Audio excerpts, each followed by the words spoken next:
¿Qué tal, hermanos? ¿Cómo están? Bueno, me alegro mucho de compartir este tiempo una vez más, ¿sí?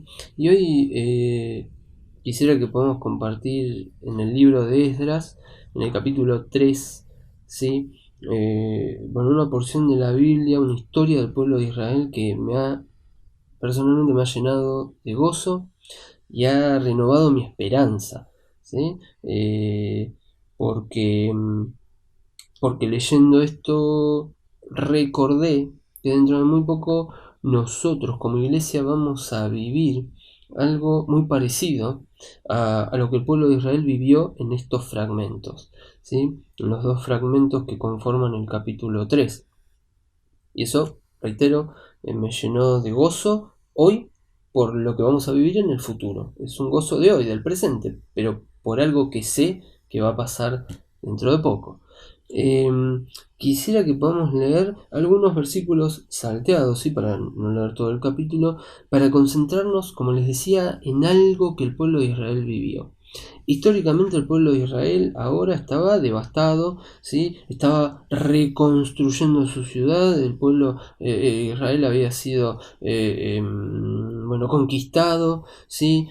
Muchos habían atravesado un tiempo de cautiverio, otros estaban distribuidos en diferentes lugares, pero la realidad es que la ciudad, Jerusalén, sus muros, el templo de Dios estaban en ruinas. Y allí estaba el pueblo de Israel, en este versículo 3, comenzando lo que sería la reconstrucción. Y creo, como allí dice, en el versículo 3 específicamente, se inicia con esto del altar.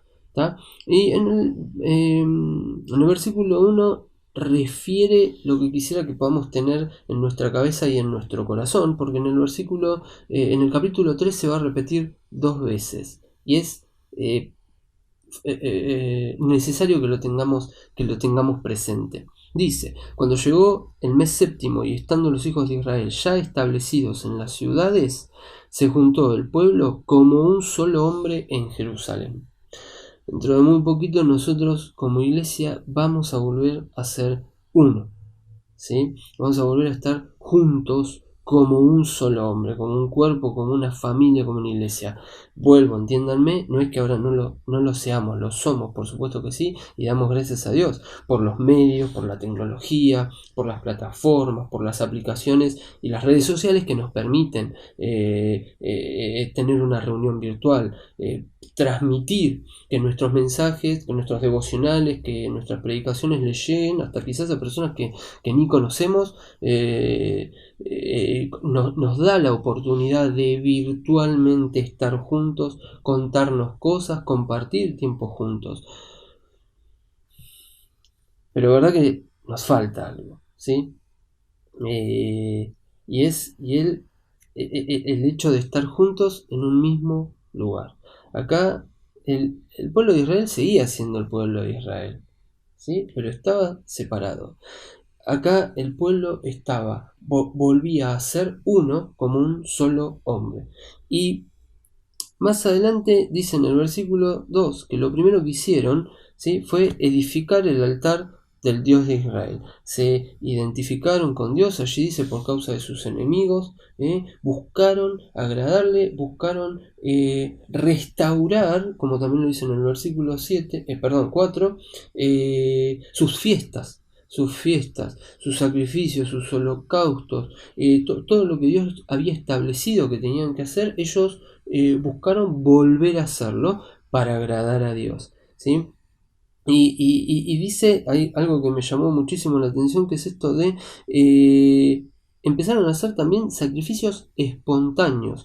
Y dice en el final del versículo 5, ofrendas voluntarias, ¿sí? Lo que a cada persona le surgía de su corazón ofrecer a Dios en ese momento. Quizás no era algo preestablecido, pero era algo que por el gozo que los habitaba, por el gozo que los había tomado de estar otra vez juntos y de estar reconstruyendo el altar, los muros, la ciudad, el templo, como lo iban a hacer más adelante. Ese gozo lo transmitieron y lo manifestaron en ofrendas voluntarias y espontáneas, ¿sí? Qué emoción al menos a mí me genera el imaginarme nuestra primer reunión, todos juntos, otra vez en nuestra iglesia. No porque la iglesia, el templo sea algo, la iglesia somos nosotros, pero es nuestra casa, es la casa que Dios nos ha permitido construir para juntarnos como lugar de reunión. Qué emoción para mí es volver a la escuela. Muy poquito antes de que empezara el aislamiento, todos como iglesia estuvimos en la escuela, orando por la escuela, no por el edificio en sí, sino porque es la obra de Dios. Por supuesto, damos gracias a Dios por el edificio y la construcción que nos permite llevar adelante, pero es la obra de Dios. Y qué emoción es poder recordar eso. Para mí es una inmensa emoción poder identificarme con lo que Israel vivió allí para poder emocionarme a futuro con lo que nosotros vamos a vivir, ¿sí? Cuando nos reencontremos. Ahora, en el versículo 8 dice, fíjense en el título, colocación de los cimientos del templo, ¿sí? Como el arranque, por supuesto, cualquier edificio necesita de cimientos y cimientos estables. Dice en el versículo 8, en el año segundo de su venida a la casa de Dios en Jerusalén, en el mes segundo, comenzaron Zorobabel, hijo de Salatiel, Jesuá, hijo de Josadac, y los otros sus hermanos, los sacerdotes y los levitas, y todos los que habían venido de la cautividad de Jerusalén, y pusieron a los levitas de 20 años arriba para que activasen la obra de la casa de Jehová. ¿Sí? Y al final del versículo 9 dice, como un solo hombre asistían para activar a los que hacían la obra en la casa de Dios. En esos dos versículos se vuelve a repetir la frase del versículo 1, todos como un solo hombre, pero a la vez también se habla de la unidad y de la diversidad, o sea, de la diversidad de funciones. Estamos todos juntos en esto, pero cada uno tiene una función. Cada uno está haciendo una cosa distinta con el mismo objetivo, ¿sí? Fíjense también en el versículo 10, en el versículo 11, que mientras que estaban los albañiles construyendo, los ancianos estaban alabando y estaban allí dando ánimo, ¿sí? Cantando, gozándose en lo que se estaba haciendo. Tanto así, que en el versículo 12 dice, y muchos de los sacerdotes, de los levitas y de los jefes de casas paternas, ancianos que habían visto la casa primera, viendo echar los cimientos de esta casa, la que se estaba construyendo en el momento, lloraban en alta voz, mientras muchos otros daban grandes gritos de alegría.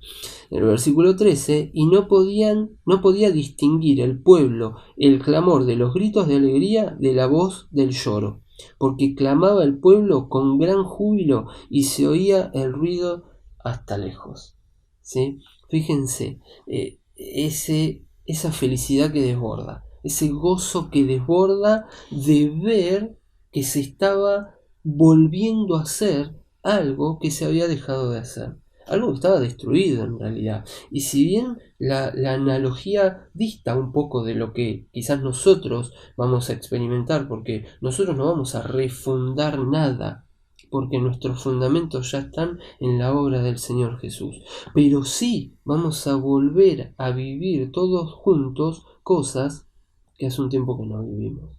¿Cuánto va a ser nuestro gozo? Y probablemente, y hasta hablo en lo personal, probablemente muchos nos alegremos hasta el llanto en esa primera reunión que tengamos y en aquel que abra la iglesia y cuando vayamos entrando y aquel que presida esa primera reunión, ¿sí? Y que dé, después de tanto tiempo, la bienvenida a la iglesia, la bienvenida al pueblo, la bienvenida a los invitados en nuestro lugar, ¿sí? Qué felicidad va a ser ver justamente a algunos presidir, a otros llevar el mensaje, a otros recibir hermanos nuevos, otros con la alabanza, ¿sí? Los mayores recibiendo a los jóvenes preguntándole a los demás cómo están, cómo han estado, ¿sí? ¿Cuántas cosas? Las palabras no alcanzan, ¿verdad? ¿Cuántas cosas, hermanos, vamos a vivir? Cierro con esto. Hace unos días en un supermercado, fui a hacer las compras, estaba en la caja y a lo lejos vi a un hermano, vi a un hermano.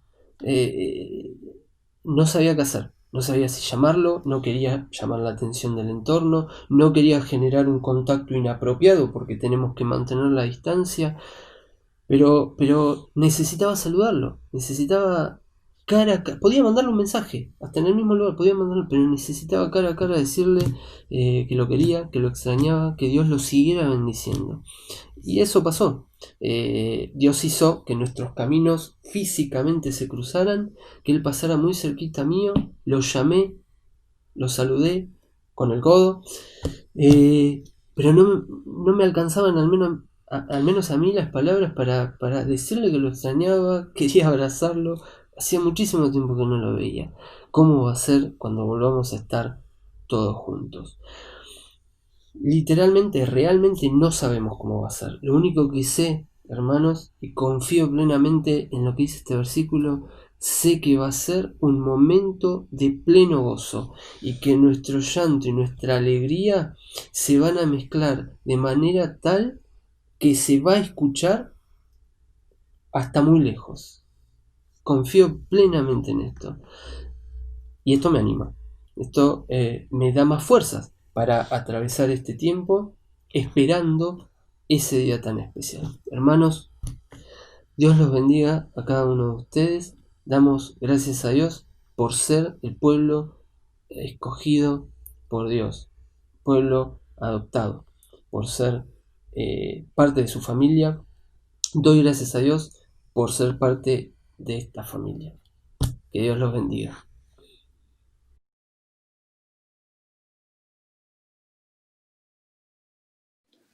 Buenos días hermanos, ¿qué tal? ¿Cómo están ustedes? Espero que disfrutando de las bendiciones del Señor en este tiempo, nuevamente a través de este medio poder comunicarnos para compartir la palabra de nuestro Dios.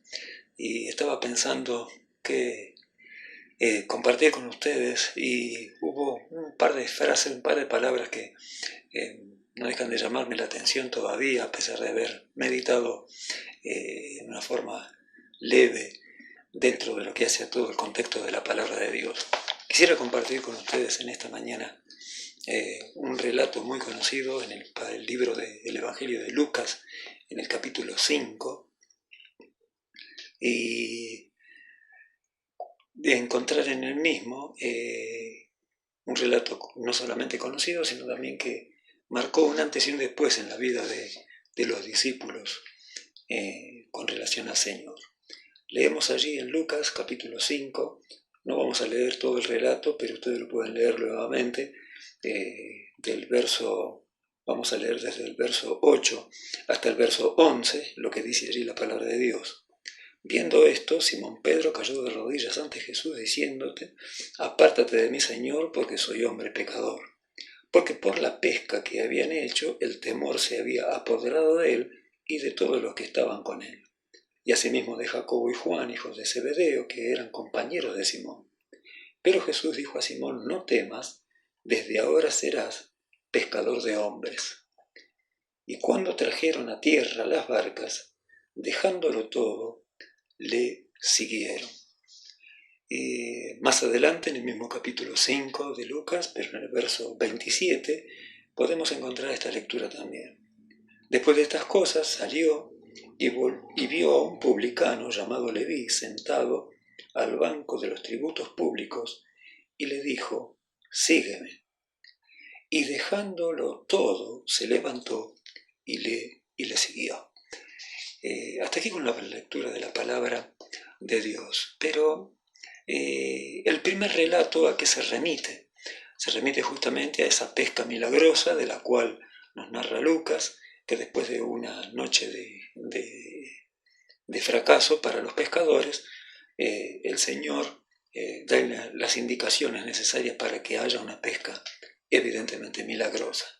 Pero aquí nos encontramos justamente con el resultado de esta invitación o esta orden, este mandato que reciben los discípulos justamente de seguirle, de seguir al Señor. En el Evangelio de Mateo, en el capítulo 4, es curioso que también el Señor los llama, o hace este primer llamado, a seguirle, y nos dice allí en el Mateo capítulo 4, entre los versos 18 y 22, que ellos al instante le siguieron. O sea que de inmediato siguieron a la voz y al pedido del Señor Jesucristo. Ahora, ¿qué ocurrió con ellos para que al instante, de forma inmediata, decidieran seguir al Señor? Y como consecuencia de qué le siguieron. La consecuencia justamente es, a pesar del llamado del Señor, las muestras que dio el Señor de ser justamente quién era el que los estaba llamando. Porque en Mateo capítulo 4 no se relata esta pesca milagrosa que sí Lucas relata. Y como hemos podido leer en este relato, estos hombres, estos a quienes se los conoce, tanto en Mateo como también en Lucas, como los hijos de Zebedeo, Jacobo y Juan, estaba también Simón Pedro, estos hombres, doctos en lo que tenía que ver con la pesca, experimentados en esto, como bien los conocemos, los dejan todo. Quisiera detenerme a considerar esta frase que encontramos en el verso 11 de nuestra lectura. Dice: y cuando trajeron a tierra las barcas, dejándolo todo, le siguieron. ¿Qué representaba para ellos, para cada uno de estos que se habían encontrado con Jesús, el dejarlo todo? Era dejar su oficio, era dejar su forma de vida, era dejar su trabajo, era dejar la rutina, era dejar las redes, la pesca. ¿Qué representó para ellos? ¿Qué sería? ¿Qué sería para Leví? Porque también hemos leído en capítulo 5 y verso 28 que dice, este publicano, siendo llamado por el Señor, y dejándolo todo, se levantó y le siguió. Desde ya podríamos decir que solamente al Señor se le puede ocurrir, en su omnisciencia obviamente, llamar a semejantes personas. Nosotros seguramente no las llamaríamos. Pero sí lo hizo el Señor. Y Leví, un publicano, y bien sabemos lo que eran los publicanos, dejándolo todo se levantó y le siguió. Para unos la pesca, para unos las redes, para unos el trabajo arduo de pescador, para otros, como Leví en este caso, ¿cómo podríamos rotularlo?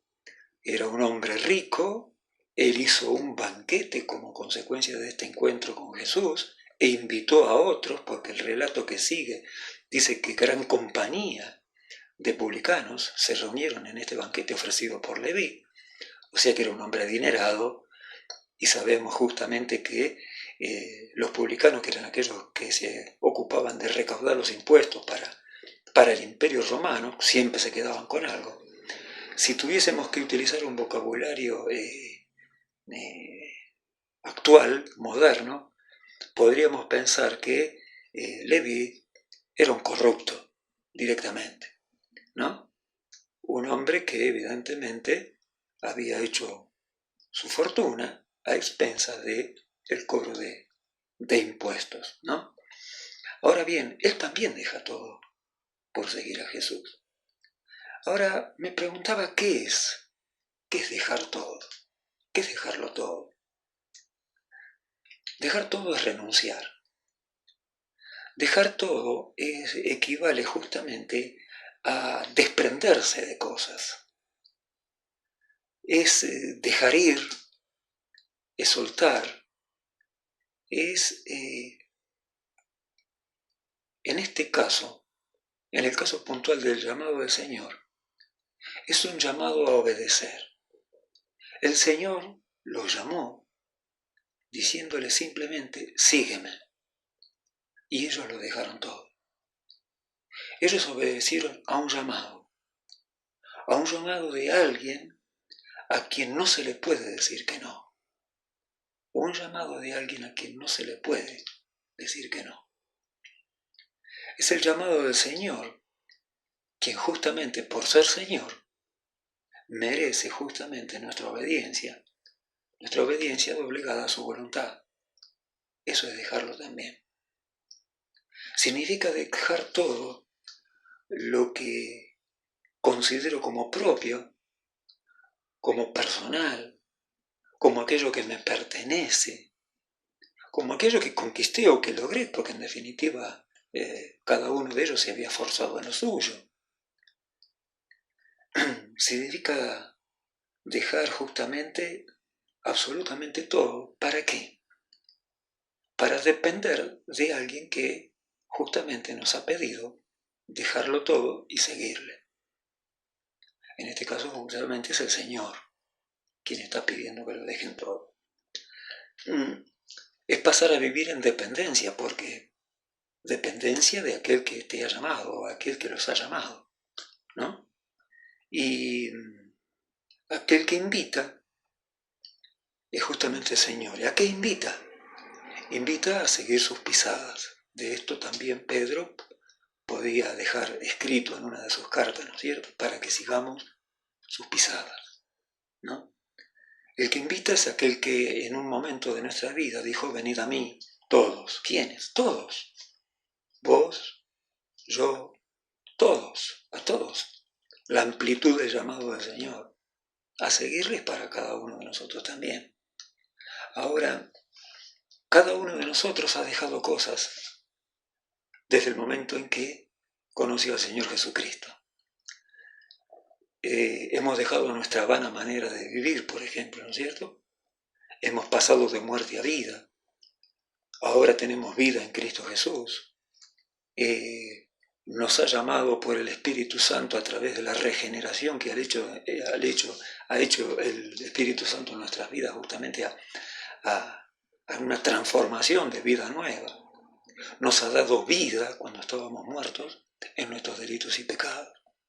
Y evidentemente todo esto no hace más que recalcar la calidad de llamado que ha hecho el Señor de nuestras vidas. Ahora bien, la Escritura también nos dice que de modo que si alguno está en Cristo, nueva criatura es, las cosas viejas pasaron, y aquí todas son hechas nuevas. Estos hombres siguieron a Jesús junto con nosotros que también a lo largo del ministerio del Señor fueron llamados. Dejándolo todo, le siguieron. Casi siempre asociamos esta expresión de dejarlo todo con los misioneros, con aquellos que han salido a servir al Señor tiempo completo y han entregado sus vidas, ¿no es cierto? Ahora creo que nosotros también en este tiempo particular que nos toca vivir, este tiempo de esta nueva normalidad, como le llamamos, ¿no?, somos también llamados a dejarlo todo. Dejar aquellas cosas que esta nueva normalidad también nos impone, ¿no? Y que tanto, en algunos casos, tanto nos agobia.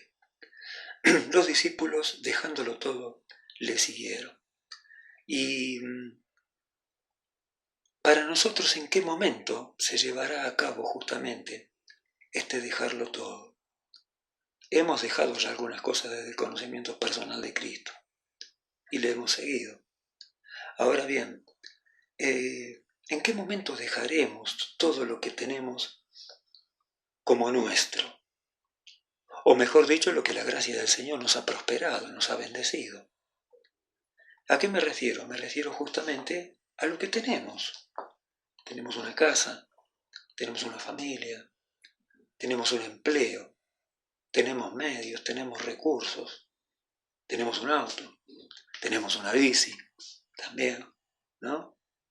Y todo aquello que, evidentemente, afectos, no menos importante. Cuando venga el Señor, habremos de dejar todo esto. Todo esto que la gracia de Dios también nos permite tener, disfrutar, también quedará.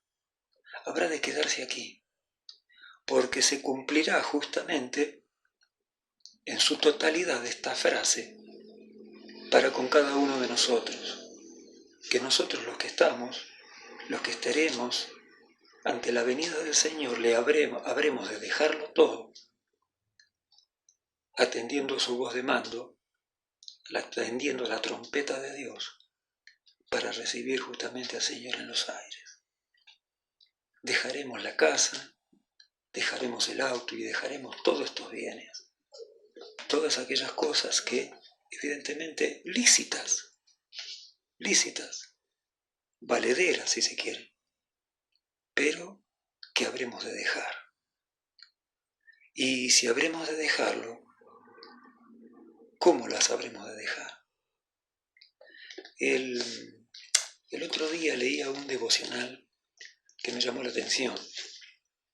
Dice que habría 3 hombres empresarios económicamente exitosos, habían llegado a una posición social y económica elevada dentro de la sociedad, y uno de ellos muere. Entonces los otros 2 van al sepelio, van a darle el último adiós, y parados junto al féretro de aquel amigo que ya había fallecido, estos uno al lado del otro, uno le pregunta al otro, ¿qué dejó? Y el otro, luego de unos segundos de pensar la respuesta, le dijo, todo,